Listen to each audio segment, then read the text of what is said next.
The Tolkien Road, Episode 51, The Silmarillion Chapter 19, of Beren and Lúthien continued. Alright, go ahead. The Tolkien Road, the Tolkien Road, the Tolkien Road, the Tolkien Road, the Tolkien Road, the Tolkien Road, the Tolkien Road, the Tolkien Road, the Tolkien Road, the Tolkien Road, the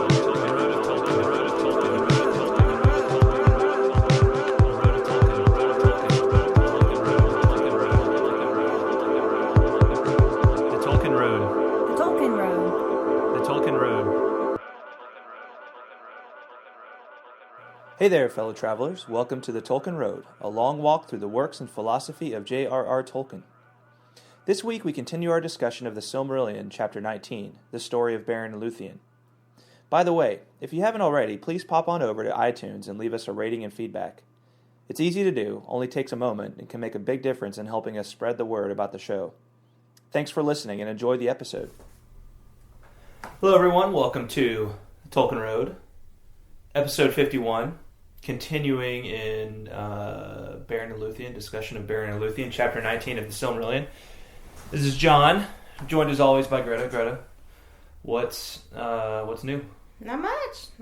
Just happy to be back talking about more Beren and Lúthien. Yeah. What's new with you? Same, pretty much the same. Pretty much the same? Yeah. Nothing new under the sun. So last week we didn't make it through the whole chapter. We didn't really expect to. Put the phone down. I'm listening. Put the phone down. Okay. Put the phone down. What are you doing? Looking on Pinterest? You looking at Beren and Lúthien stuff on Pinterest? Yes, actually. You must know. Man. Doing a podcast. And she's on the phone. Surfing the interwebs. I was on Pinterest. Looking for pictures of cute kittens. No, Probably. No. Yeah. Actually, no. Just looking for some cute Lúthien-like sandals for me to wear this summer. Nice. Yeah. Okay. Now you're off the phone, so we're good. Yes. Where was I? Yes, we're continuing our discussion of... You were just like, blah, blah, blah, blah. Just why we're continuing our discussion of blah, blah, blah. And so, we're continuing our discussion of Beren and Lúthien. Yep. When we left off last week, we had finished talking about Finrod's War of Song with Sauron, right? And unfortunately, yes, that's it didn't come out well for old Finrod. No. Unfortunately, He gave it a good go, though. He did. He gave it a good go. But yeah, he perished. Perished in battle with the evil Sauron. He is no more. I mean, this is really the first of the major... Sauron is, of course, the bad guy in The Lord of the Rings. And this is the first really major battle that Sauron does with anything, I think, with anyone in all of Tolkien's mythology, at least within the corpus of the Silmarillion leading into Akalabath and Lord of the Rings. So, okay. Just an interesting little note. Finrod was a pretty powerful foe, so it shows you just how bad a dude Sauron was. Definitely upped his scare factor. Yeah. So since we're continuing with the same chapter, and we've already done haikus for it last week, we decided not to do any new haikus. We just wanted to dive right in to the discussion this week. Not waste any time. Not waste our time. Not waste your time. Right. And we're gonna be efficient this time. And we felt like our haikus pretty much said it all anyway last week. Yeah, they did. I mean, there's still plenty more great material that you could use to write a haiku in this chapter. But. So I mean that's true. Yeah, you could write lots of great. If only there were all the time in the world just to write haikus about Beren and Lúthien. But that would be the life that there. That is not the world we live in. Unfortunately, no. As grave and injustice as it may be. Okay. So Finrod dies. Beren, who he had been accompanying, Beren is stuck in this dungeon in the realm of Sauron, which is called. Hold on. trying to think of what they're calling it right now. Oh, that tower. Yeah, it's a tower. I mean, I think it's Minas Tirith. It's the old Minas Tirith that Sauron had conquered at this point. This is not the Minas Tirith of Lord of the Rings, obviously. But it's a tower that had been built as a watchtower against Angband, but had been overrun by Sauron after the Battle of Sudden Flame. Mm-hmm. So, poor Beren and the companions that had come with them, they're still in the dungeon along with Beren. And it says, from time to time they saw two eyes kindled in the dark, and a werewolf devoured one of the companions, but none betrayed their lord. Right? So, so we left off there, and now we're picking up again with this note that a weight of horror came upon Lúthien's heart. So Lúthien is not with Beren. She's back in Doriath, and what are we? I was trying to remember where we left. 172. 172. Okay. Yeah. And going to Melion for counsel, she learned that Beren lay in the dungeons of Tolkien Road without hope of rescue. So Melion, has her insight into where he may be. Right, Melion and Sauron are, of course, of the same race. They have the same nature, right. being Maiar, right? Maiar, yep. So maybe that has something to do with how she knows, where he is specifically. So Lúthien, understanding that this is kind of what Thingol hoped would happen, decides that she's going to take it into her own hands to try and go do something about this. Right. Okay. So,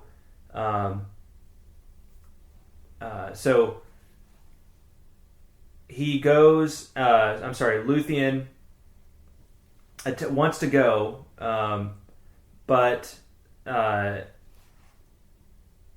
let's see here.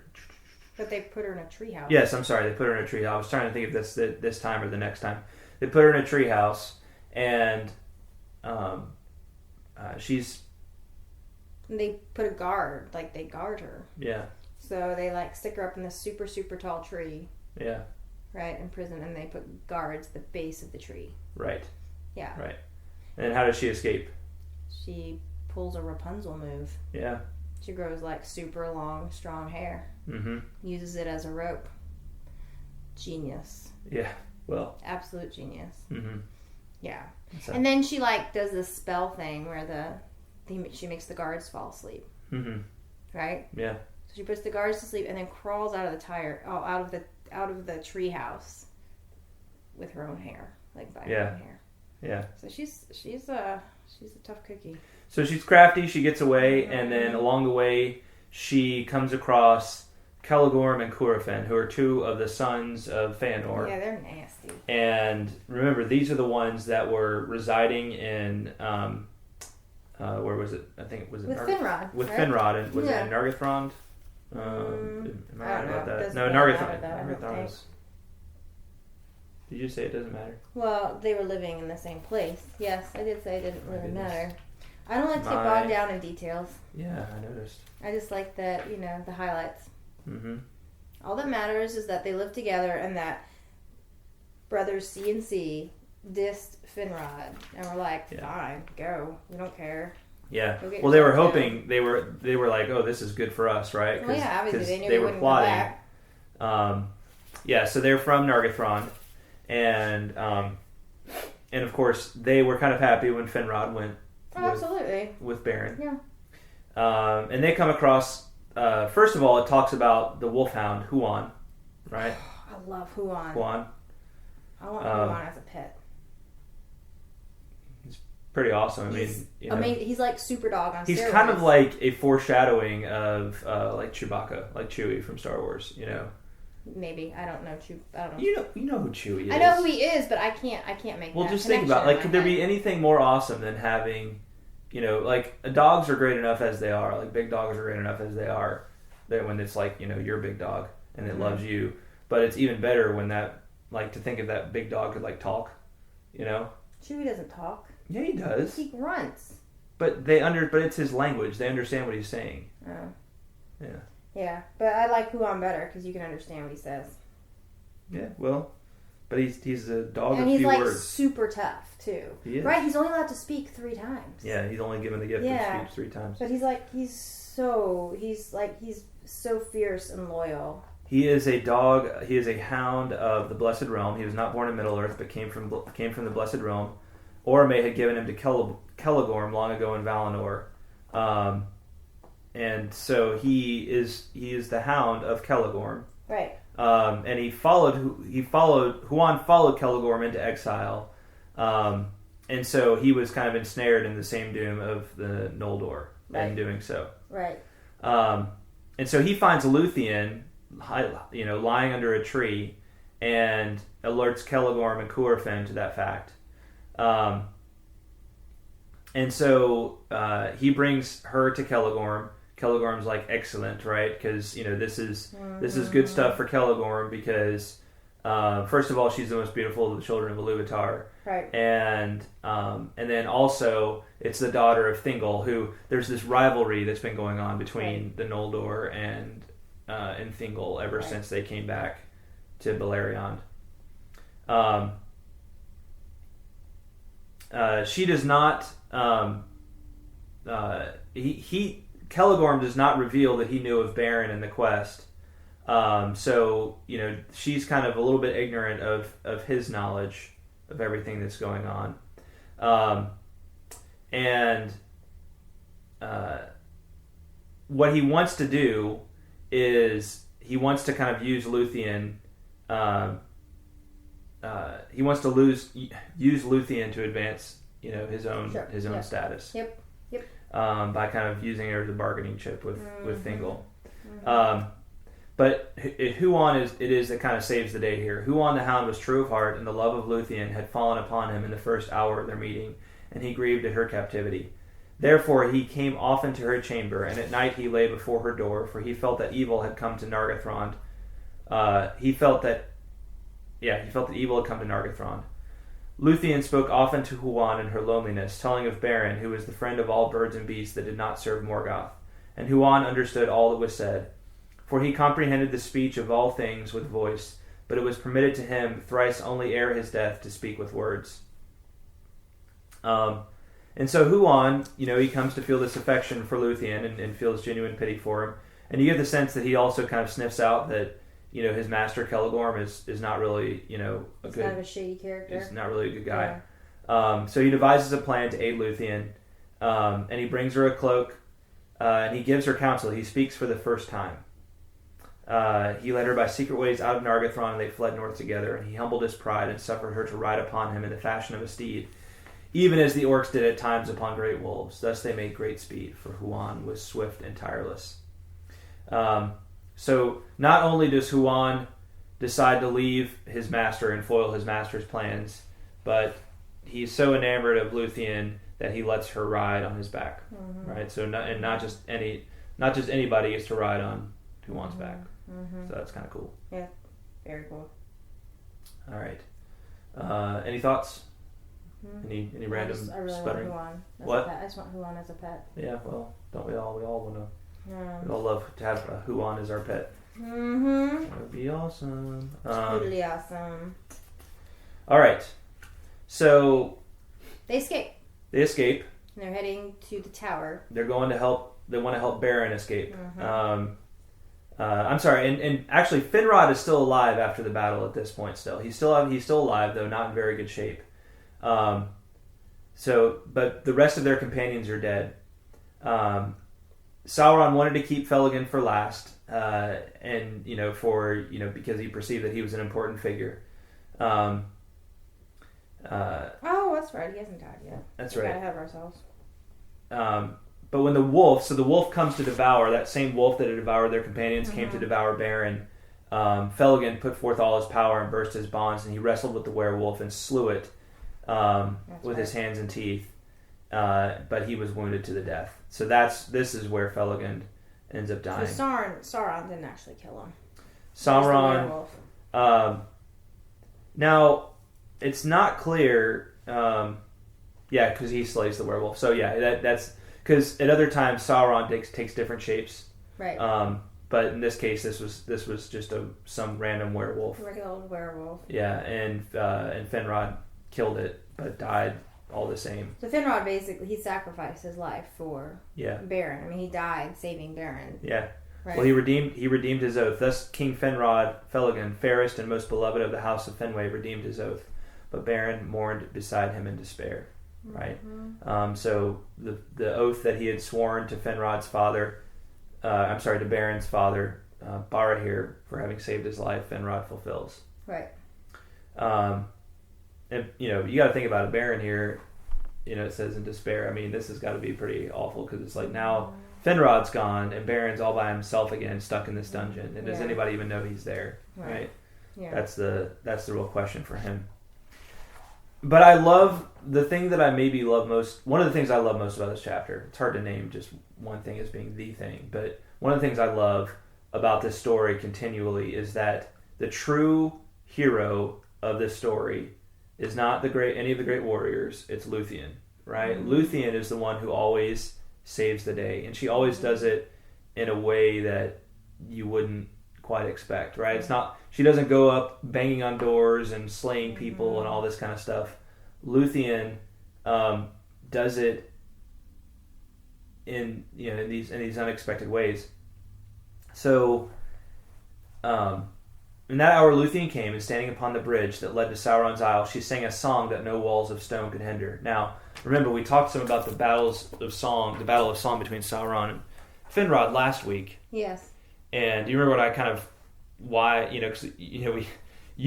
you talked about it in terms of like, I kind of thought of like a musical and that kind of thing, and I was not a fan of that idea. Sing off, yeah.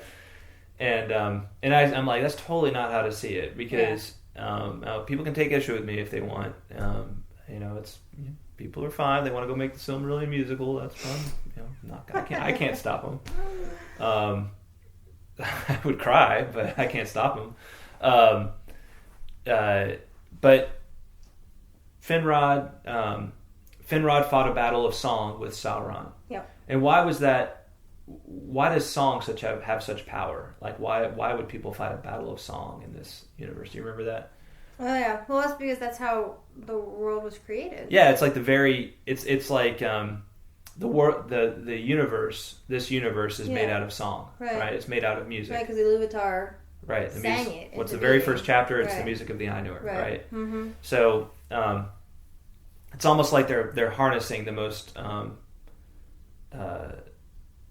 powerful thing in the universe, right? Yeah. It's almost like they're harnessing the most powerful thing in the universe. So Lúthien comes and sings a song that no walls of stone can hinder. Beren hears it, thinks he's in a dream. And he sings a song of challenge that he had made in praise of the 7 stars, the sickle of the Valar that Varda hung above the north as a sign for the fall of Morgoth. Then all strength left him, and he fell down into darkness. But Lúthien continues singing when she hears his answering voice. The wolves howl, the isle trembles, and Sauron smiles hearing her voice, for he knew that it was the daughter of Melian. So you get the sense that Sauron was maybe trying to lure her there as well. Mm-hmm. He sends a wolf to the bridge, and Sauron apparently doesn't realize that Lúthien has he only has a hound of a hound of Valinor with him. Just like Hound of the Baskervilles, but better. Right. And I love this. It says there, Sauron sends a wolf to the bridge, and Huan slew it silently. It's just like Huan. Yeah. There's not. He doesn't even bother making a noise. He just slays. Whatever he does. Yeah. Right. Yep. And Sauron continues sending wolves, and Huan keeps slaying him. And finally, Sauron sends Draugluin, a dread beast, old and evil, lord and sire of the werewolves of Angband. And they finally duke it out, Huan and Draugluin, and you get the sense that Draugluin is maybe more of a match for Huan. But even Draugluin eventually dies. He flees after, in the midst of the battle, and dies at Sauron's feet. And he says to Sauron, 2 for 2. Huh? Huan is 2 for 2 against the evil beasts of Sauron. Well, more than that, because it said he sent he sent more beasts one by one, right? Oh, right. So we don't know exactly how So many. he's undefeated. So Sauron finally takes upon himself the form of a werewolf, and he came forth to win the passage of the bridge. And it's a pretty great horror, so much so that Huan leaps aside, and Sauron springs upon Lúthien. I think this is funny. They call him Wolf Sauron. Yeah. Then befell the battle of Huan and Wolf Yeah. Sauron. This Yeah. is funny to me. Instead of Sauron in the form of a wolf, no, it's Wolf Sauron. Well, but they team up, right? Lúthien and Huan team up because Lúthien throws the cloak, her dark cloak, before his eyes, and Sauron stumbles and feels a drowsiness come upon him, and that's when Huan attacks, right? Right. So they have to team up in order to slay, in order to defeat Sauron here, even Wolf though Sauron. Yeah, Wolf Sauron, even though they don't ultimately kill him, he escapes. Right. But they do win. But I love Lúthien's little diss of Sauron here. She says, let's see. First, Sauron shifts shape from wolf to serpent and from monster to his own accustomed form, but he cannot elude the grip of Huan without forsaking his body utterly. So Sauron's able to change shapes because of his wizardry. So he goes from Wolf Sauron to Serpent Sauron. Yeah. Yep. And then ere his foul spirit left its dark house, Lúthien came to him and said that he should go back, that he should be stripped of his raiment of flesh, and his ghost be sent quaking back to Morgoth. And she said, "There everlastingly thy naked self shall endure the torment of his scorn, pierced by his eyes, unless thou yield to me the mastery of thy tower." So Sauron yields, and Lúthien took the mastery of the isle, and Huan released him, and he immediately took the form of a vampire and flees from there. But he goes into that region and kind of filling it with horror all on the way. And there's this beautiful scene where Lúthien, breaks open the dungeon, and all the captives that are there come forward. Yep. Right. She declares her power, and the spell was loosed that bound stone to stone, and the gates were thrown down, and the walls opened, and the pits laid bare, and many thralls and captive came forth in wonder and dismay. But Beren still doesn't come. Yep. Is he go just ahead. too tired? Or is he like... Why does he not come? Does it say? Yeah. It's kind of funny. I mean, I feel like Beren does this a lot. Like, he is great. He's tough a dude as he is. Obviously a great warrior.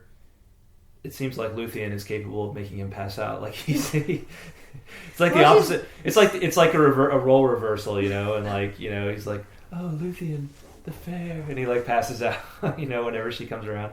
Dreamweaver starts playing. Yeah. Oh, yeah. We gotta going back to the Wayne's World reference. We haven't done one of those in a while. No. Whoa, Dreamweaver. Well, it's just a testament to her incredible beauty. Mm-hmm. That's all. Yeah. Yeah.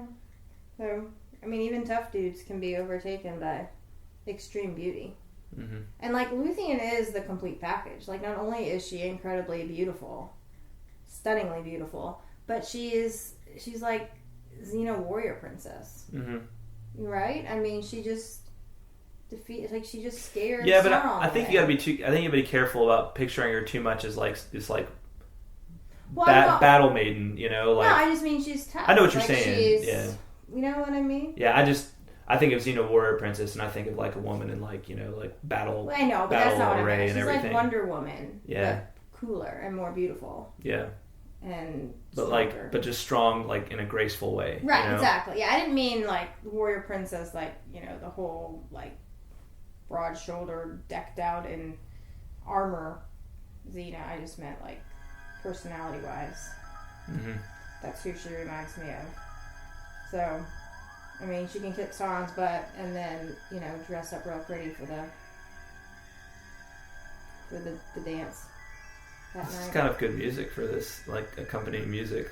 All this like ambiance. That like existential like weird stuff. Yeah. I thought we weren't going to waste time on this episode, Johnny. Oh, there it is. That was...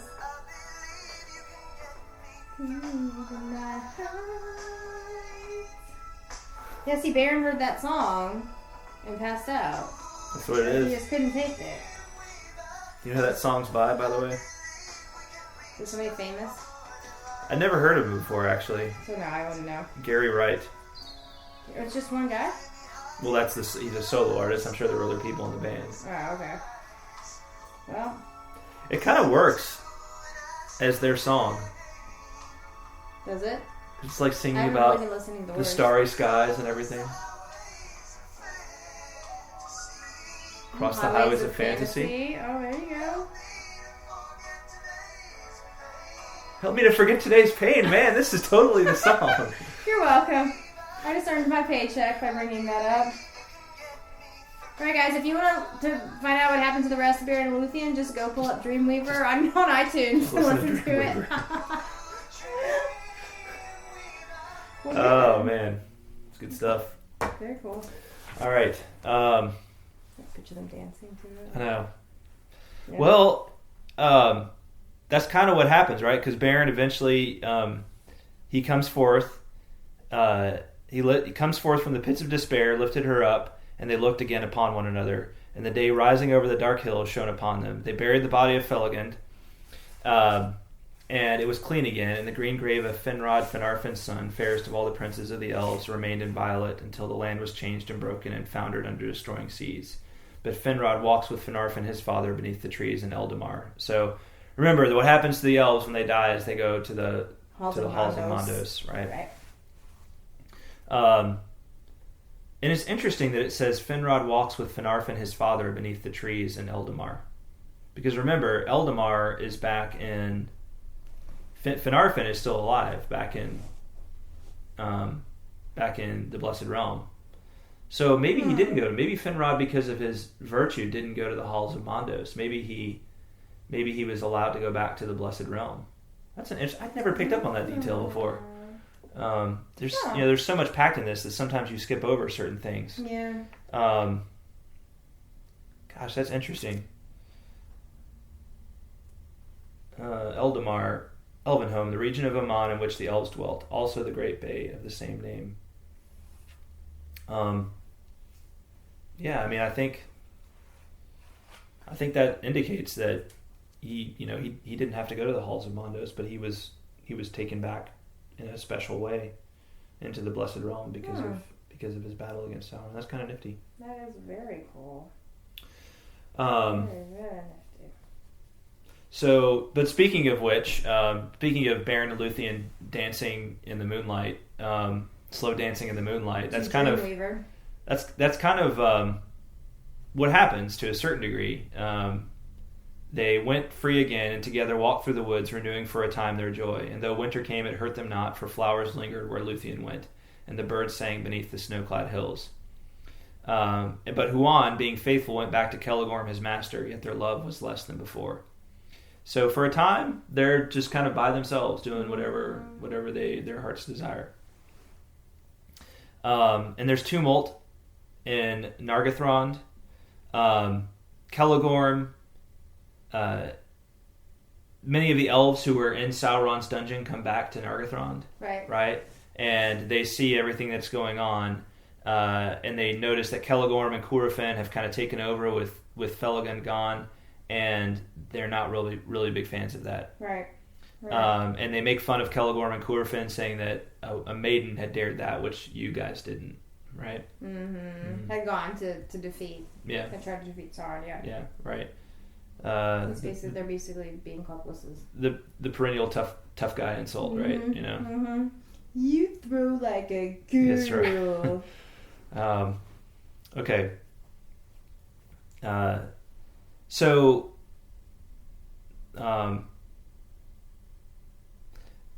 Celegorm and Curufin, neither bread nor rest would he grant to Celegorm and Curufin within his realm, and he swore that there should be little love between Nargothrond and the sons of Feanor thereafter. This is Orodreth, who's one of the sons of Finarfin. So he was kind of taken the crown in Finrod's absence, right? Right. So he's basically saying, get out. Exactly. Yeah. Exactly. You are no longer welcome here. Right. And they're like, fine.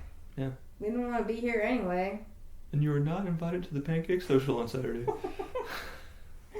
Ultimate insult. That's right. Yes. So they leave. Celegorm and Curufin leave, and they quickly get up to their old tricks again. they come upon Beren and Lúthien, and they waylay them, and they want to exact some form of revenge. Mm-hmm. And so, bottom line, without going into too much detail on it, it's all there, and there's still several more pages we want to get through, but Beren is injured in this little kerfuffle they have with Curufin and Celegorm. Can we just talk for a minute? Yeah, go ahead. If there's something you want to grab. I just want to mention the leap of Beren. Okay, go ahead. Because, I mean, that must have been some leap. Okay. Right? I mean, it says the leap of Beren.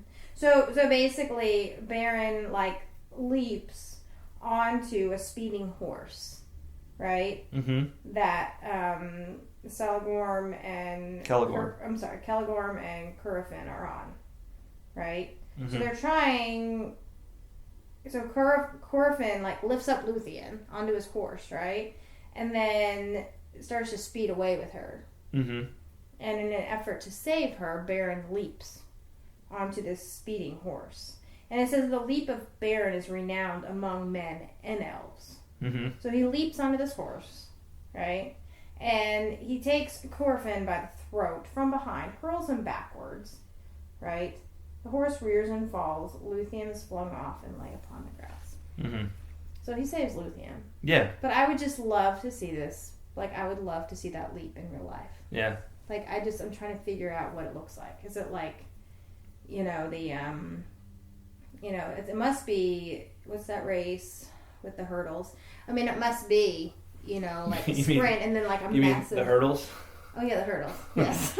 that. What's that race with the hurdles? It's just funny. I just kind of chuckled to myself when I read, and the leap of Beren is renowned among men and elves. What's that Olympic event where they run on the track and there's the field in the middle? Yeah, whatever. So anyway, I thought since this leap was renowned, that we should at least mention it. We should renown it ourselves. We should. Yeah. Because like I said, people leap all the time. Mm-hmm. But for the fact this leap is renowned means that this... That's why they call him Air Beren. Pretty Air Beren. Flying Beren. That's right. Yeah. So, anyway, he's starting to pay back, I think, that debt that he feels like he probably owes to Lúthien for rescuing him out of the dungeon. Mm-hmm. So he rescues her off of a speeding horse. And, yes, then he gets injured. But... Yeah. He's still functional. Yeah, well, and at the very end of all this, little kerfuffle, Celegorm and Curufin are on their way, and then Curufin, being filled with shame and malice, took the bow of Celegorm and shot back as they went, and the arrow was aimed at Lúthien.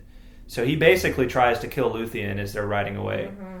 And Huan, leaping, caught it in his mouth, but Curufin shot again, and Beren sprang before Lúthien, and the dart smote him in the breast.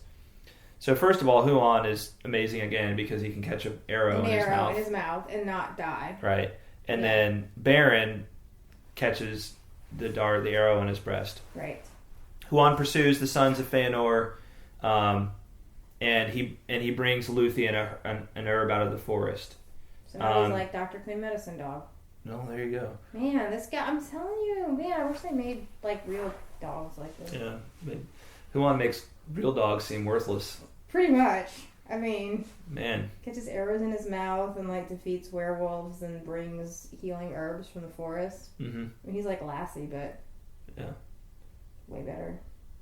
Yeah. Yeah. I bet I'm sure he would tell you if somebody fell down a well. My goodness! He would jump down the well.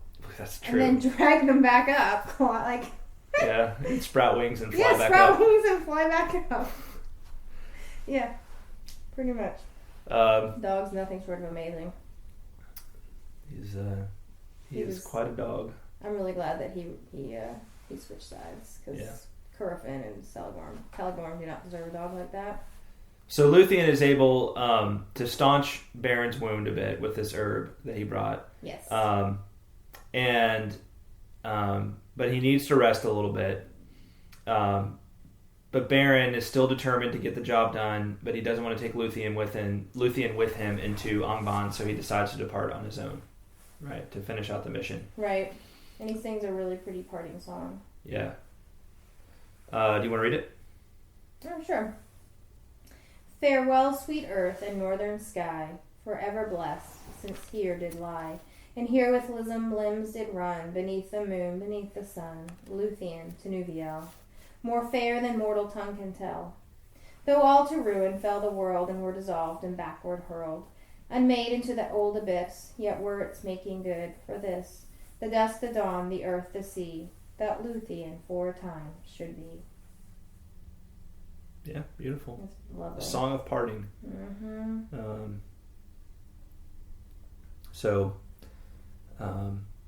Lúthien, he sang it aloud, and Lúthien heard the song. Mm-hmm. So Lúthien, of course, Lúthien came all this way to rescue him from. Yeah, she's like, don't you dare desert me. I think it's kind of funny where it's like, she basically saved him from Sauron. Yeah. Right? Yeah. And now he's like, "Oh, sweet maiden, you must stay behind while I go and do the real hard work." It's like, "Don't worry your pretty little head." I don't want to attribute anything to him, but it's just funny, Yes. And when in the book, Tolkien's Requiem, I kind of wrote about this and how the men in the story are these great warriors. You got Beren and you got Thingol and you got Finrod and all of them, are not. They all have their falls in this chapter and their inability to see certain things. And it's Lúthien that at the end of the day becomes, in so many ways, Lúthien and Huan to a certain degree, who are the real heroes. They're always rescuing, snatching people's fat out of the fire. Right? Yep. It's just a little bit of irony within it all. But Lúthien, of course, being the superwoman that she is refusing to be left behind. Mm-hmm. And so Huan takes her hot on Beren's trail. Mm-hmm. Right? Right. And she follows him to, toward Menegroth, or wait, where are they going? No, she's following him towards Angband, right? Angband, that's right. So along the way, Lúthien catches up with Beren, and he says, "Thrice now I curse my oath to Thingol, and I would that he had slain me in Menegroth, rather than I should bring you under the shadow of Morgoth." And then Huan speaks again, and he says, "From the shadow of death you can no longer save Lúthien, for by her love she is now subject to it. You can turn from your fate and lead her into exile, seeking peace in vain while your life lasts. But if you will not deny your doom, then either Lúthien, being forsaken, must assuredly die alone, or she must with you challenge the fate that lies before you. Hopeless, yet not certain. Further counsel I cannot give, nor may I go further on your road. But my heart forebodes that what you find at the gate I shall myself see. All else is dark to me. Yet it may be that our three paths lead back to Doriath, and we may meet before the end." And so Huan basically is saying that you can't separate Lúthien from from this way. She's gotta go with you. Yeah. So that settles that matter, and they're off to see the wizard, the wonderful wizard of Angband. At that point, if only he was not so evil. But he is. He is. Okay. They passed through all perils until they came with the dust of their long and weary road upon them to the drear dale that lay before the gate of Angband. Black chasms opened beside the road, whence forms as of writhing serpents issued. On either hand the cliffs stood as embattled walls, and upon them sat carrion fowl, crying with fell voices. Before them was the impregnable gate, an arch wide and dark at the foot of the mountain. Above it reared 1,000 feet of precipice. So here they are before the gate, and they're like, okay, what have we gotten ourselves into now? And at the same time, we find out that Morgoth has been rearing this child, this whelp of Draglúin, right? So a pup of Draglúin, who was, of course, the great evil hound that Huan had defeated. There was an evil hound of Sauron's. Yes. But this Carcharoth, the Red Maw, on Foglir, the jaws of thirst, and Morgoth turns this little pup into just a hellacious beast. There the fire and anguish of hell entered into him, and he became filled with a devouring spirit, tormented, terrible, and strong. All right. So if any dog is the match for Huan, it's Carcharoth. And so Morgoth sends Carcharoth out, and Carcharoth espies Lúthien and Beren from afar. Mm-hmm. And he feels a little doubt over everything because he heard that Draugluin was dead. Mm-hmm. But he denies them entry. And at this, Lúthien, possessed of some power from of old and from divine race, she's possessed of a power, and casting back her foul raiment, she stood forth, small before the might of Carcharoth, but radiant and terrible. Lifting up her hand, she commanded him to sleep, saying, "O woe-begotten spirit, fall now into dark oblivion, and forget for a while the dreadful doom of your life." And Carcharoth was felled as though lightning had smitten him. So again, Lúthien kind of shows forth this hidden power that she has because she is, a child of a Maiar. Right. And she puts Carcharoth to sleep. And they go in, they descend down the labyrinthine stairs, right, way down into the pit of Angband. And they come to the seat of Morgoth. There Beren slunk in wolf's form beneath his throne, but Lúthien was stripped of her disguise by the will of Morgoth, and he bent his gaze upon her. So they're disguised at this point, right? Yeah. Okay. Yeah. They're disguised so that they could more easily make their way through through the land. But then it says that one of them loses their disguise, right? Lúthien does. She was not daunted by Morgoth, so Lúthien was stripped of her disguise by the will of Morgoth, and he bent his gaze upon her. Right. Okay. She was not daunted by his eyes, and she named her own name and offered her service to sing before him after the manner of a minstrel. Right. Morgoth looks upon her beauty, conceived in his thought an evil lust, and a design more dark than any that had yet come into his heart since he fled from Valinor. Thus he was beguiled by his own malice, for he watched her, leaving her free for a while, and taking secret pleasure in his thought. Then suddenly she eluded his sight, and out of the shadows began a song of such surpassing loveliness and of such blinding power that he listened perforce, and a blindness came upon him as his eyes roamed to and fro, seeking her. So once again, Lúthien uses song, right? Yes. Uses song against evil forces, right? To accomplish a good thing against great power. Yes. And all of Morgoth's court falls asleep. All the fires fade and are quenched, but the Silmarils blaze forth suddenly upon his head, right? Morgoth is wearing this iron crown on his head with the 3 Silmarils in it. Right. And so the Silmarils blaze forth at this song.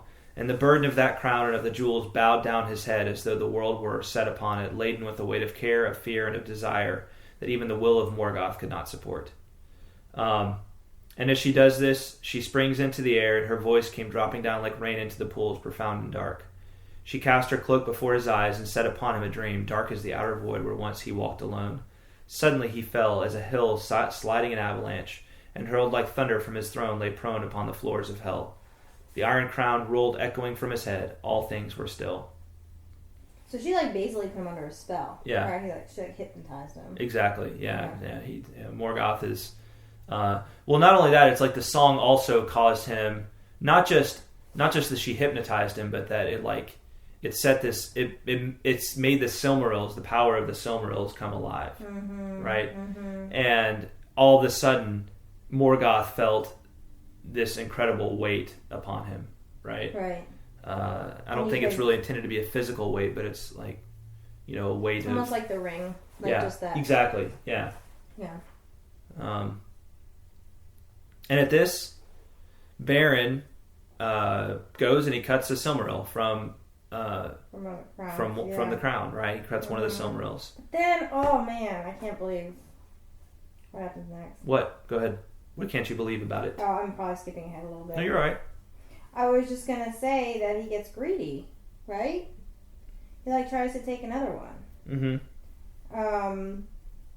like one wasn't enough, right? It says it came then into Beren's mind that he could go beyond his vow and bear out of Angband with all 3 of the jewels. Right. Right? So he's like, oh, this one's real. Well, I mean, good. these are the Silmarils we're talking about, right? I know they're the Silmarils, but I mean... But you're exactly right. I mean... If he had just left, yeah, then, like, they would have been home free. they would have got away scot-free. Yeah, they totally would have, but he gets greedy, and he wants to show off, right? And so he tries to get a 3rd one, the other 2, and the little knife snaps, and a shard of the blade hits Morgoth, and he wakes up. Don't want to cut this guy loose in Vegas. He'd get himself into some trouble, right? He'd win the jackpot and then blow it all, right? And again, what's so funny about it is that Lúthien is the one that's done all of this work, and then Beren is like, okay, now it's my turn to go cut away a Silmaril. Right, and he can't even do that right. Yeah. I mean, it's like, Lúthien must be like, oh my gosh, I know. do everything! Oh, yeah, she must be just like, if I didn't love you so much, I know. I'd just leave you behind. Yeah. Yeah. But, yeah, he can't help himself. He wants to get more Silmarils.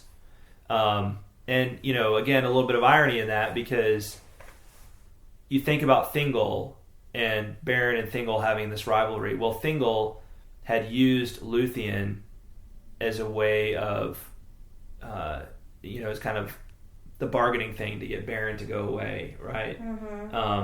And get him a Silmaril, right? So he was like, the worst that can happen in this situation is that I lose my daughter, but I get a Silmaril. That's what Thingol said, right? To himself.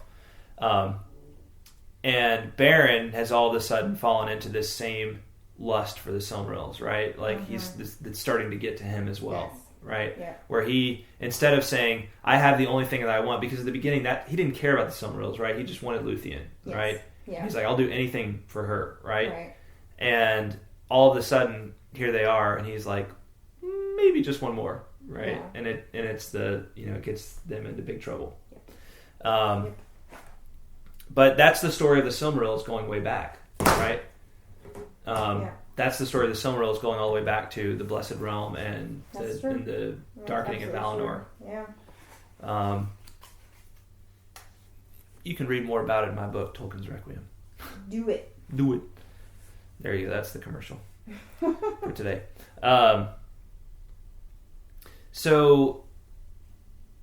They the people in the throne room here in Morgoth's throne room, they groan and they stir.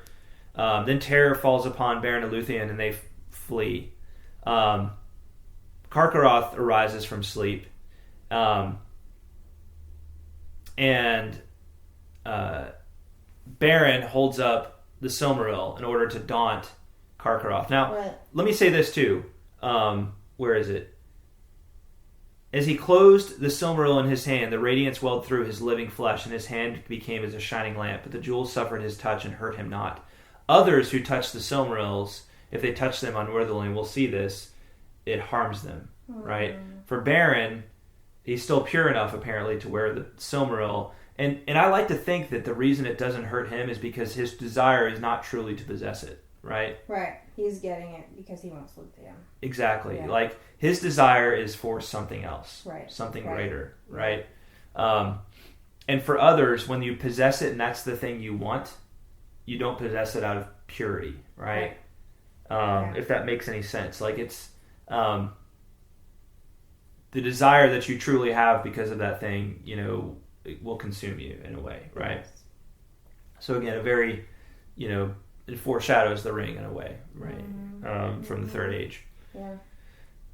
So he holds this thing up, this bright shining light, and I think it's hard for us to fathom just how bright this thing probably was there in the throne room, in this dark throne room. Yeah. But he holds it up before Carcharoth to get him to go away, and he says, get you gone and fly, for here is a fire that shall consume you and all evil things. And he thrusts the Silmaril before the eyes of the wolf. But Carcharoth is not daunted, and, like any good dog who you put a piece of meat out in front of, he snaps at it. And gaping, he took suddenly the hand with his jaws, and he bit it off at the wrist.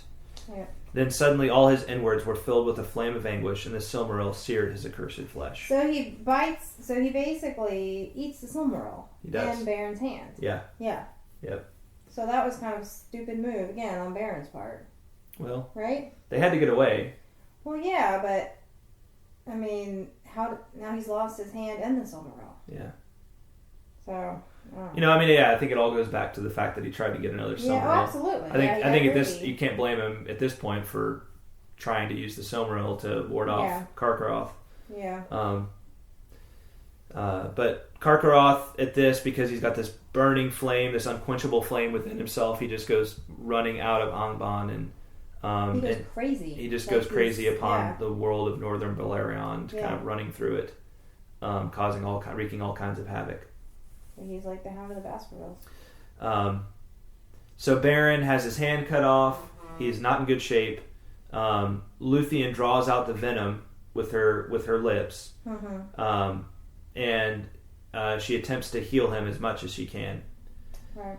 But the hosts of Morgoth are coming. But luckily, above the realm of Morgoth, Thorondor the eagle and his vassal's sword, and they see, seeing the madness of the wolf and Beren's fall, they come swiftly and they carry Lúthien and Beren off, right? Yes. To safety. So they're saved by the eagle. By the eagles once again. So did the eagles just happen to be in that neck of the woods and see that they needed help, or were they sent by somebody? Well, that's a good question, right? Who do the eagles like ultimately report to? Do you remember? Manwe, right? The Lord of the Air, right? Yeah. And so the eagles are, I think it seems like they kind of Manwe almost had them kind of keep a watch upon Angband, right, from the air. For critical moments like these. Yeah, that makes sense. Like an air patrol. Kind of. Yeah. So they're dropped off. They get dropped off at the borders of Doriath. Right. And they were come to that same dell whence Beren had stolen in despair and left Lúthien asleep. So they've come full circle. That's right. Basically come back to where they left. Yeah. Yeah. Huan makes it there with them, and they tend to Beren, and get him all healed up.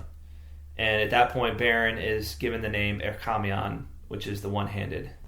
Right. And at this point, he's just kind of... What's that? I said that's a very appropriate name. Yes. Yes. And, at this point, it's all starting to wear on him very much, right? All this trouble, all this difficulty is starting to wear on him very much. Yes.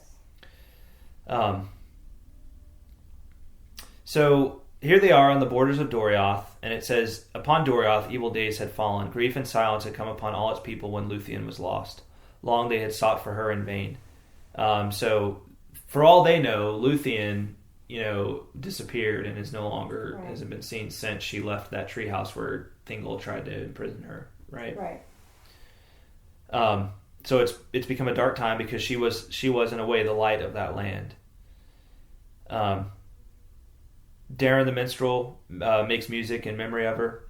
He became the greatest of all the minstrels of the elves east of the sea, named even before Maglor, son of Feanor. But seeking for Lúthien in despair, he wandered upon strange paths, and passing over the mountains, he came into the east of Middle-earth, where for many ages he made lament beside dark waters for Lúthien, daughter of Thingol, most beautiful of all living things.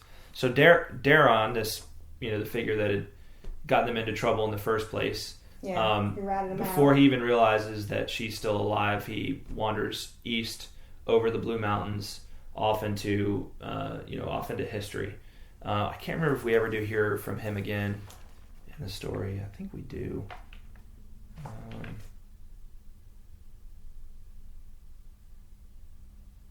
Advisor of the Cure. I think he maybe shows up in. So he just shows up towards the very because end. He can't bear to be there without Lúthien. That's right. There. Okay. Yeah. Okay. All right. In that time, Thingol turned to Melion, but now she withheld her counsel from him, saying that the doom that he had devised must work to its appointed end, and that he must wait now upon time. But Thingol learned that Lúthien had journeyed far from Doriath, for messages came secretly from Celegorm, as has been told, saying that Felagund was dead and Beren was dead, but Lúthien was in Nargothrond, and that Celegorm would wed her. What a little stink. Yeah. Oh my goodness. Yeah. I don't like him. What are you? So what are you complaining about? I'm complaining about Celegorm. Yeah. He's such a liar. I mean, he's like totally... He's totally a weasel, He's yeah. a total weasel. Yeah, Yeah. he's like a scheming, nasty little stink. Mm-hmm. That's, just out to get whatever advantage he possibly can by whatever means he can. And I can't stand him. Yeah. So I'm glad that Thingol retaliated. Yeah. Right? And kind of backfired on Celegorm, because he's like, how dare you? You don't get my daughter. That's right. Well, he hopes that maybe he can make war, but at the same time he's like he's not sure he's strong enough to make war on the seven sons of Fëanor. That's right. But he sends spies. He does send spies, but yeah, they're not. Doesn't really come to much. Doesn't, and but it doesn't really matter either, because Carcharoth has just been flailing about in the north here, the north of his realm. His messengers met with the peril of Carcharoth, right? And so they've got to do something about this. And then that's when Beren and Lúthien return, hastening from the west, and news of their coming went before them like a sound of music borne by the wind, and the dark houses were immense and sorrowful. So they had thought that Lúthien and Beren were dead, and they come back and they've accomplished their mission to a certain degree. And there's this great little scene. Mm-hmm. Beren kneels before him and says, before Thingol, and says, "I return according to my word. I am come now to claim my own." And Thingol answers, "What of your quest and of your vow?" And Beren said, "It is fulfilled. Even now a Silmaril is in my hand." "Show it to me," Thingol says. And he puts forth his left hand, opening its fingers, and there's nothing in there, obviously. Right. And he holds up his right arm, and from that hour he named himself Camlost, the Empty-Handed. Kind of a sad little note there. Pathetic. Very pathetic. But he wasn't lying. Right. There was a Silmaril in his hand. There is. Yeah. And the remarkable thing that happens is that Thingol's mood is softened, right? Mm-hmm. He sees that Beren did something mighty, right? Yeah. He tried. Like, he gave it the old college try. Well, and he got it, right? He really close. He did. He had it. He had it in his hand. He got greedy. See, he doesn't tell Thingol why, right? Well, of course he wouldn't do that. But you're right. He did, to a certain degree, accomplish his quest. I did it, but the dog ate my homework. I'm sorry. The dog ate my homework. Literally. Dog literally ate my homework. You know that crazy wolf thing that's like going nuts in the north? Yeah. That's because he ate the Silmaril. He got the Silmaril in his belly, so we just got to go kill him, and then we'll be okay. Right. And so, they realize that they need to go do something about Carcharoth before he draws near to Menegroth. Well, can I see something real quick? So it says, and Beren sat before, so then Thingol's mood was softened, and Beren sat before his throne upon the left, and Lúthien upon the right, and they told him all the tale of the quest. So that basically means that Thingol, they basically have his blessing now, mm-hmm. right? I mean, that he's allowing Beren to sit in his... Yeah, I mean, it says Beren took the hand of Lúthien before the throne of her father. Oh, right. Yeah, okay, got it. And part of this is just he perceives that their doom might not be withstood by any power of the world, mm-hmm. right? Mm-hmm. Like, I can't stop this, so... And he gains genuine respect for Beren. He says, this man was unlike all other mortal men. Yes. So Thingol's still a racist, but he's like, but you're okay, you're right? Okay. You, mortal man, are okay. You've done something pretty impressive, so... Right. Yeah. I mean, it's not as good as me hanging out in Menegroth all the time, but, With my awesome Maiar wife. That's right. Oh, isn't she hot? Check her out. She's Maiar, dude. That's totally oh, man. Thingol's, I picture Thingol as like the, you're going to think I'm a goofball, but I picture him as like the, like Ariel's father in The Little Mermaid. Like the... Oh, King Triton. King Triton. Yeah, that's how I picture Thingol, but without the tail, obviously. I kind of picture him as... I picture him as just having a really unfriendly face and like very stern, looking very lordly. Mm-hmm. but just really really prideful, really haughty, like very lord-like, Yeah. I can see that. You and your phone, you and your It's getting me in all kinds of trouble. text tonight. messaging. Moving I on. hope someone's texting you and be like, "Man, Beren and Lúthien rules." Man, Better be those what that text Lúthien is. sandals that you pinned. Oh man, they're pretty sweet. So they go on a quest now to kill the wolf, The hunting of the wolf. so they can cut out his innards and get the Silmaril. That's right. Yep. Innards. That's such a, that's one of those words where it's just like it's a gross word. That's a gross word. Innards. There's just no pretty word for that part of the body. Like there's just none. Yeah. Yeah. So let's not Innards. talk about it anymore. Okay. So they go on a quest to kill the wolf. Yes, they go on a quest to kill the wolf so that they can stop the wolf and then Right. regain the Silmaril. Right. Yeah. Lúthien remains behind at the gates of Menegroth. Once again, they're like, "Oh, little lady, who hath bested Sauron and Morgoth now, why don't you stay behind? Let the men handle this, honey." Right? Yeah. It's Just stay here and rest. it's so funny. You're only gonna weigh us down. That's right. We wouldn't want you to get your fingernails dirty. Right. Exactly. The hunters turned east and north and followed the course of Carcharoth, so they're on his path. And then suddenly, so Beren stood beside Thingol. So this is a good paragraph. Beren stood beside Thingol, and suddenly they were aware that Huan had left their side. Then a great baying awoke in the thicket, for Huan, becoming impatient and desiring to look upon this wolf, had gone in alone to dislodge him. But Carcharoth avoided him, and bursting from the thorns, leaped suddenly upon Thingol. Swiftly, Beren strode before him with a spear, but Carcharoth swept it aside and felled him, biting at his breast. In that moment, Huan leaped from the thicket upon the back of the wolf, and they fell together, fighting bitterly. And no battle of wolf and hound has been like to it, for in the baying of Huan was heard the voice of the horns of Orome and the wrath of the Valar. But in the howls of Carcharoth was the hate of Morgoth and malice crueler than teeth of steel. And the rocks were rent by their clamor and fell from on high and choked the falls of Esgalduin. There they fought to the death, but Thingol gave no heed, for he knelt by Beren, seeing that he was sorely hurt. So Beren falls, and you have this epic dogfight between Carcharoth and Huan. Huan in that hour slew Carcharoth, but there in the woven woods of Doriath his own doom, long spoken, was fulfilled, and he was wounded mortally, and the venom of Morgoth entered into him. What a way to go out. I know. I mean, really. Can't get much better. And he speaks for the third time with words, and he bade Beren farewell before he died. Beren spoke not, but laid his hand upon the head of the hound, and so they parted.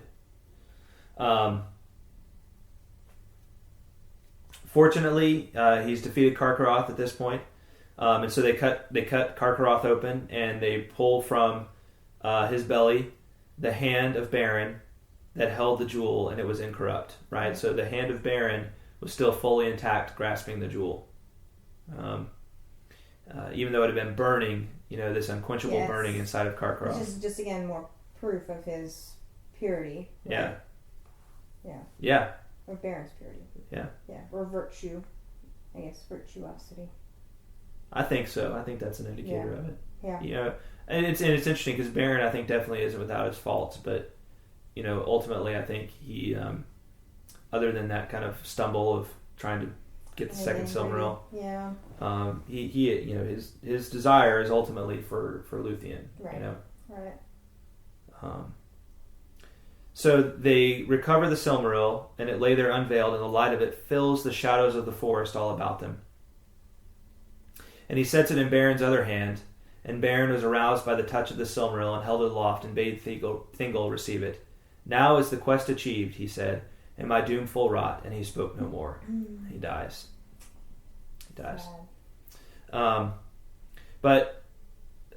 So Beren's mission is fulfilled, and he dies. Huan is dead. Lúthien, of course, remained behind in Menegroth. And,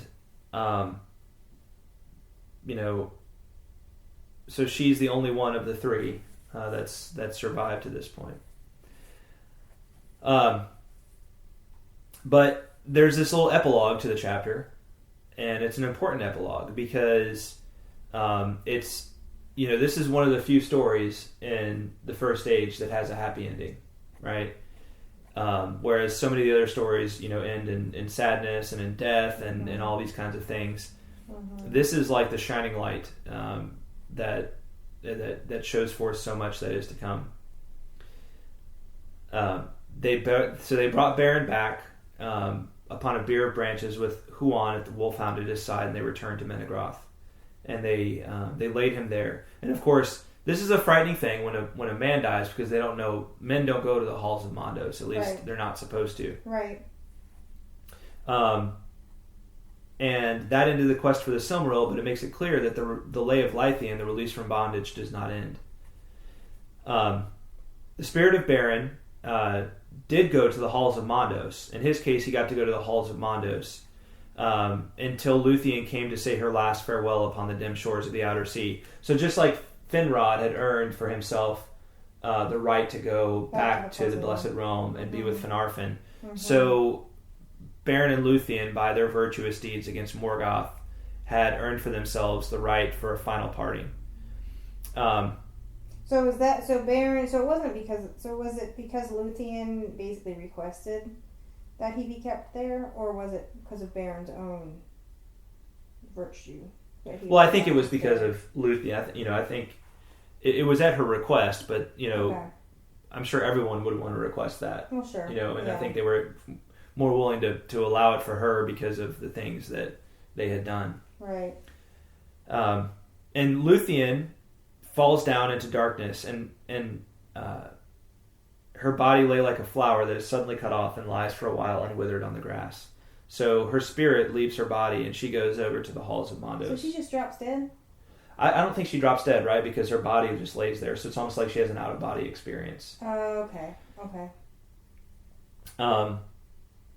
And at that point, a winter falls upon Thingol. Lúthien comes to the halls of Mondos, where are the appointed places of the Eldalier, beyond the mansions of the west, upon the confines of the world. There those that wait sit in the shadow of their thought, but her beauty was more than their beauty, and her sorrow deeper than their sorrows. And she knelt before Mondos and sang to him. Yeah. The song, so why don't you read this next paragraph? The song of Lúthien before Mondos was the song most fair that ever in words was woven, and the song most sorrowful that ever the world shall hear. Unchanged, imperishable, it is sung still in Valinor beyond the hearing of the world, and listening the Valar are grieved. For Lúthien wove two themes of words, of the sorrow of the Eldar and the grief of men, of the two kindreds that were made by Ilúvatar to dwell in Arda, the kingdom of earth, amid the innumerable stars. And as she knelt before him, her tears fell upon his feet like rain upon the stones. And Mondos was moved to pity, who never before was so moved, nor has been since. Therefore he summoned Beren, and even as Lúthien had spoken in the hour of his death, they met again beyond the western sea. But Mondos had no power to withhold the spirits of men that were dead within the confines of the world after their time of waiting, nor could he change the fates of the children of Ilúvatar. He went therefore to Manwë, lord of the Valar, who governed the world under the hand of Ilúvatar, and Manwë sought counsel in his inmost thought, where the will of Ilúvatar was revealed. Yeah. So Song again. Yeah, song, and again, a powerful song that's able, this isn't just a song that's able to defeat powerful enemies, right? Mm-hmm. This is a song that's able to move in a way, the heart, the move to pity, Middle Earth's own Grim Reaper himself, mm-hmm. right? The one who kind of holds the fates of men, mm-hmm. Of the children of Ilúvatar in his hands, yep. right? And I love the fact that the song is not just this sad song for Lúthien and Beren, but it's the sad song of the sorrow of the Eldar and the grief of men, of the two kindreds. Mm-hmm. It's this song of life, the universe, and everything, right? Mm-hmm. Yes, I know that. It's this song of the fallen world, of the fallen reality, and all these sorrows that they have to live through. And it's ultimately the thing that's able to move Mondos enough to tears, and to tears of pity. Yep. Her tears fall upon his feet like rain upon the stones. And so he's able to go to Manwë because he's got to get final approval from Manwë before he deviates from from the way things are normally done. And he gives Lúthien two choices. Because of her labors and her sorrow, she should be released from Mondos and go to Valimar, there to dwell until the world's end among the Valar, forgetting all griefs that her life had known. Thither Beren could not come, for it was not permitted to the Valar to withhold death from him, which is the gift of Ilúvatar to men. But the other choice was this, that she might return to Middle-earth and take with her Beren, there to dwell again, but without certitude of life or joy. Then she would become mortal and subject to a second death, even as he. And ere long she would leave the world forever, and her beauty become only a memory and song. And so she chooses the second one. She chooses to become mortal like him, and so to have a short time with him, in Middle-earth.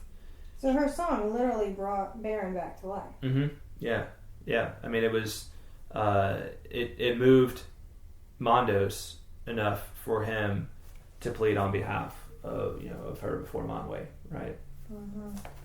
And we assume that Manwë has to obtain the permission of Ilúvatar for this sort of thing. Yeah. This doom she chose, forsaking the blessed realm and putting aside all claim to kinship with those that dwell there, that thus whatever grief might lie in wait, the fates of Beren and Lúthien might be joined, and their paths lead together beyond the confines of the world. So it was that alone of the Eldali she has died indeed, and left the world long ago. Yet in her choice the two kindreds have been joined, and she is the forerunner of many in whom the Eldar see yet, though all the world has changed, the likeness of Lúthien the beloved, whom they have lost. Yeah, so beautiful, happy ending that they are able to, and actually in the next chapter we'll have a little last bit on them. It's not the last we've heard from their descendants. They do end up having at least a child, maybe a couple. Let's make sure. I think it's one.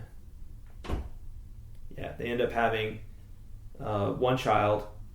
We'll learn a little bit more about that whole situation in the next chapter, where they go, all that kind of stuff. But yeah, through all of this, this incredible story, they obtain a fate unlike any other of the children of Ilúvatar, right? A final fate unlike any of the children of Ilúvatar. Yeah. And it's interesting to note that they are, they are ancestors to some of the Third Age figures, really important Third Age figures like Elrond and Aragorn, right? Aragorn, and so their offspring have this choice to make, right? Right. Elf or man, mortal or immortal, right? Yes. How interesting. Yeah. It's really, really cool. Yeah, that's an amazing story. Yeah, it really is, and it feels like I hope we did it justice. The bottom line, we did pretty close to most of the detail in it, but the bottom line is just if you haven't read it for yourself, you need to read it. Yes. And I hope one of these days we can actually go through and do a reading of the Lay of Lúthien, the poetic version of it. It is a little bit on the long side. And it's an epic poem, so it's not as accessible as just a story, right? In a chapter, in a book. But it is something I want to read, to compare it, because I think that's how Tolkien originally intended the story to be told. As an epic, as a poet, as a poem. Mm-hmm. Yeah, that would be. Yeah, but we've got to finish Silmarillion and then do Lord of the Rings, and maybe it's not maybe we can find time for it in the midst of reading through the 50 more chapters or so we have to do with Lord of the Rings. Right. So. Yeah. We'll see. Well, time will tell. Time will indeed tell. That's good stuff. Yes, indeed. Yeah, that was probably one of the best things I've ever read. Yeah. I loved it. Once again, so I did write a book on this, Tolkien's Requiem. Now you should go read it. Mm-hmm. And I was actually telling that to Greta, but you two listening at home should go read it. You can find it on my website if you go to truemyths.org/Beren, Beren, and you should find a link to it. It's only available in ebook now, but I hope let me know. I mean, if you want to read it in hard copy, shoot me a note and let me know, because if I hear more people telling me they want I've had some people tell me that, and if I hear more people tell me they want to read it in hard copy, then I might actually get my act together and make it happen here sometime soon. I do have an intention of making it happen, hopefully this year, Cool. but we'll see. But it's, what it attempts to do is kind of tie together the whole story of the Silmarillion through the lens of Beren and Lúthien, and unpack some of the different themes, some of which we talked about tonight, but didn't get to all of them. Cool. So. All right, I'll put it on my list. All right. All right. All right, everybody. For listening. Yeah, thank you. Next time, we'll be recording next Friday, which should be our plans to record next Friday, which is today is what, the 4th? Mm-hmm. This would be the 12th. 12th, yeah. I don't think we're gonna get it done though. Yeah, we might not. We might have to record early next week. We'll see. We'll see, or we might just skip a week. We may just need to take a week off. Yeah, next week might be a really busy week for us, so you might not see an episode for us. So if you don't see one from us on the 12th, we're sorry. Or on the 13th, which is, I'm trying to post them on Saturday now. If you don't see one from us then, sorry about that. We'll try and get one as posted as soon the week following after that as we can. Yeah. So, Yep. And we'll just go from there, and then we'll do another follow-on episode as quickly as possible after that. Sounds like a plan. That is the plan. All right, ready. All right, Greta. Well, All right, Johnny. thank you, Thank you. and bye, everybody. Bye, y'all. Take care. Please remember to check out truemyths.org for show notes and plenty of other Tolkien goodness. Also, if you're enjoying the podcast, would you please leave the Tolkien Road a rating and feedback on iTunes? It's a great way to support the show and takes less than a minute. On the next episode, we'll continue our journey through the Silmarillion Chapter 20 of the 5th Battle, near Nyath Arnoediad. Thanks for listening, and until next time, the road goes ever on.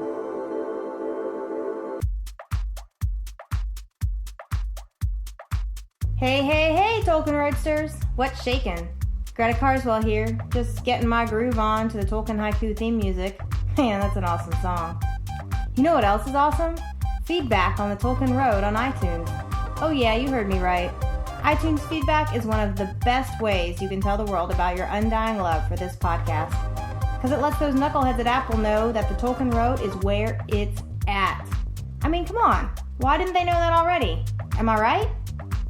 So next time you're waiting in line to pick up some delicious tacos, surfing the World Wide Web, brushing up on a Tom Bombadil factoid, or keeping it real in whatever way you keep it real, pop on over to iTunes and let the human race know what you think about the Tolkien Road. We're all dying to know, for reals. Party on, y'all!